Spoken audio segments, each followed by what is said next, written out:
You'll see what happens when you take everything from him. He won't give up. He'll just keep coming back. Sisu is a 2022 Finnish-American action film written and directed by Jalmari Helander. The movie stars Jorma Tommila as a battle-hardened gold prospector and former commando who, during the final days of World War II in Lapland, becomes a one-man army against a ruthless SS platoon. With its gritty atmosphere and relentless, visceral action, Sisu revives the tradition of no-holds-barred war thrillers, turning the Finnish concept of Sisu, inner grit and unbreakable determination, into cinematic fuel for carnage. Sisu quickly achieved cult status, celebrated for its brutal intensity, stylized violence, and uncompromising tone. It is often described as a Finnish reinterpretation of grindhouse-style war cinema, blending exploitation-level gore with a stoic anti-hero reminiscent of classic 80s action legends. Critics praised its non-stop momentum and pitch-black humor, calling it deliriously entertaining. Part of the film's popularity can be traced to its heavy borrowing from Quentin Tarantino's Inglourious Basterds, particularly in its chapter-based structure and its emphatic "kill the Nazis" theme, further enhanced by Nazi stereotypes familiar from old war comics. Financially, Sisu grossed around $14.3 million worldwide on a modest budget of about $6 million, including a strong North American opening weekend, where it earned roughly $3.3 million. Its breakout success helped set a sequel into motion and demonstrated that small-budget, blood-soaked action films can thrive with international audiences. Although Sisu delivers plenty of combat scenes and firearm action, it unfortunately suffers from numerous technical inaccuracies and unrealistic scenes. On top of that, most of the gunfire in the film is created with CGI. In practice, the actors only mimed shooting, while muzzle flashes and flying shell casings were digitally added later. Despite the fact that the CGI work is executed very skillfully, it significantly lowers the film's credibility as a gun movie. If the audience managed to overlook these issues and simply let the action carry, the film still offers a fast-paced and energetic movie experience. Let's begin reviewing the weapons featured in the film by looking at those used by Jorma Tommila's character, Atami Korpi. Atami Korpi is shown carrying a 7.62 by 54mm M39 Ukko-Pekka rifle, the Finnish variant of the Mosin Nagant. The rifle appears at several points early in the film. However, Atami never actually uses it. The rifle is also seen in the hands of German soldiers, the women freed from the Nazis, and Finnish troops. When Atami is stopped by the Nazis who intend to execute him, he manages to seize a 9x19mm Luger P08 pistol from one of the soldiers during the fight and uses it against the soldier. The pistol is also seen with other German soldiers, particularly with Axel Hennie's character, SS Obersturmführer Bruno Helldorf, in multiple scenes. In the same scene where the Nazis stop Atami, he also takes a 9x19mm MP40 submachine gun from them and uses it against the soldiers. Later in the film, Atami uses the MP40 once more when firing at the ascending airplane. German soldiers are frequently seen carrying MP40s throughout the movie. The weapon appears, for example, when a German soldier attempts to execute Atami, when the soldiers try to shoot him in the minefield, and when they fire at Atami as he escapes into the water while on fire. Many of these firefights feature highly questionable moments and technical inaccuracies. One example is the minefield scene, in which Atami protects himself using a gold mining pan. In reality, such a tool wouldn't stop even a .22 caliber round, let alone the high-velocity bullets fired by some of the weapons depicted in the film. To stop a powerful rifle cartridge, the sluice would need to be made from at least 6mm of modern armor plate steel, far too heavy to be used for gold panning. Another unrealistic moment occurs when Atami, engulfed in flames, dives into the water. The German soldiers fire at him from almost point-blank range, yet fail to hit him even once. MP40s are also shown in the hands of the liberated women, most notably when they gun down the German soldiers. None of the firearms in these scenes are actually firing. The muzzle flashes and flying shell casings were added using CGI. A closer look reveals that the guns show no recoil, their bolts do not cycle, and the actors' trigger pulls do not match the timing of the on-screen gunfire. In some scenes, the spent casings are even seen ejecting in the wrong direction relative to the weapon's ejection port.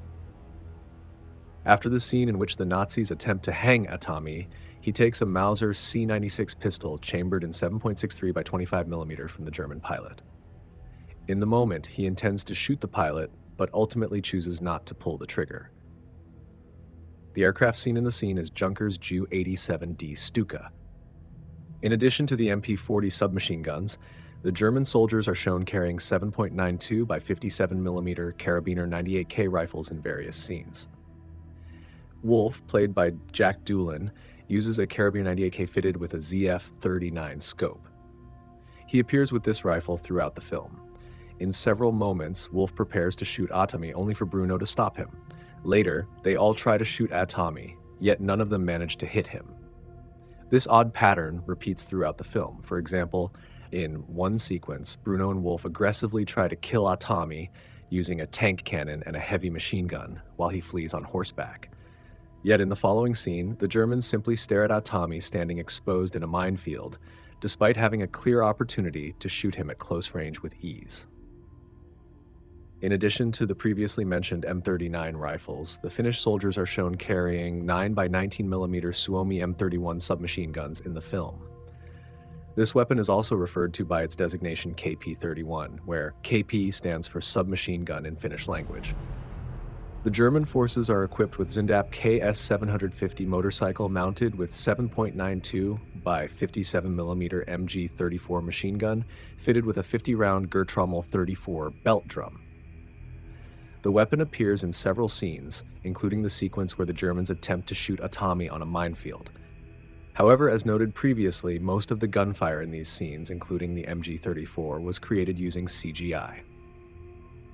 In the tank, Wolf is depicted using a Russian 12.7 by 108mm DSHK heavy machine gun. The weapon is mounted on a tank that is a Russian T-55. From a historical standpoint, this choice of armament is completely inaccurate for the film. The T-55, shown in the movie, only began production in 1963, making it far too modern for the period depicted. During the Lapland War, the Germans operated Panzer III tanks as well as Somua S-35 and Hotchkiss H-39 tanks captured from the French. Obtaining any of these vehicles for the film's production would have been very difficult. It is also understandable that acquiring a fully operational, authentic World War II-era German tank for filming is not easy. However, any World War II-era tank would have been a better choice than the T-55. A Soviet T-34 would have fit the film's historical period much better, as the Germans did capture and use T-34 tanks during the war, though not in the Lapland War specifically.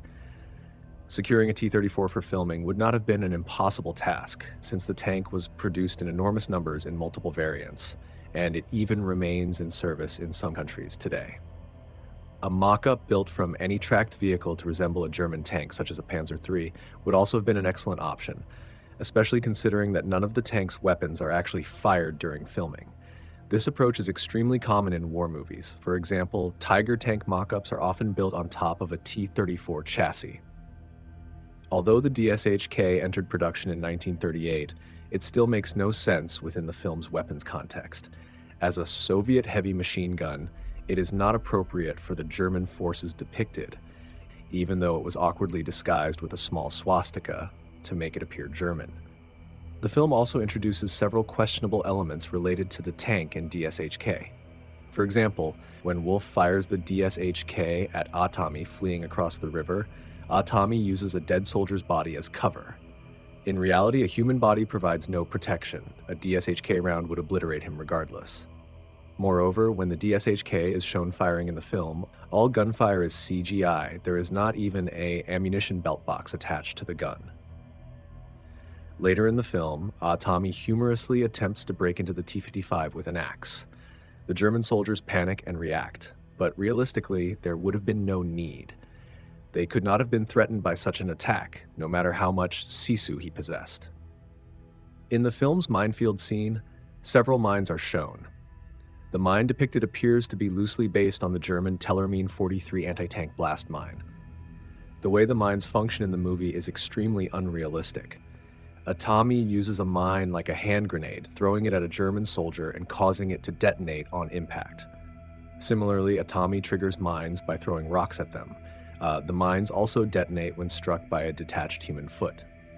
In reality, a Tellermine 43 requires roughly 100 kilograms of pressure to detonate, meaning none of the events shown in the film are in any way realistic.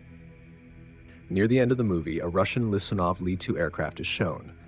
In reality, however, the plane on screen is an American C-47, and it was not a bomber.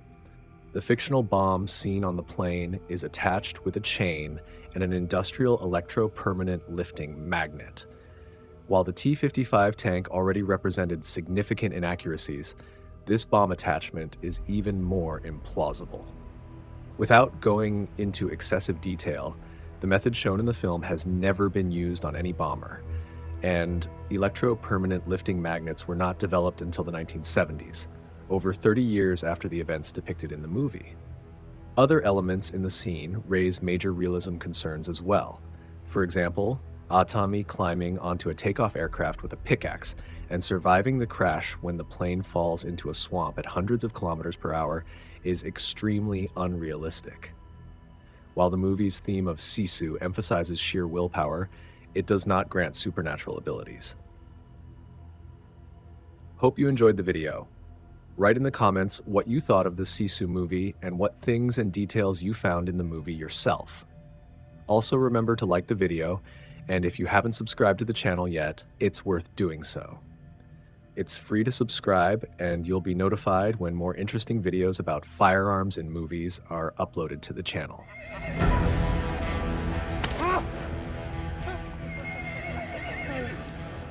Shoot the fucker! Fuck him up!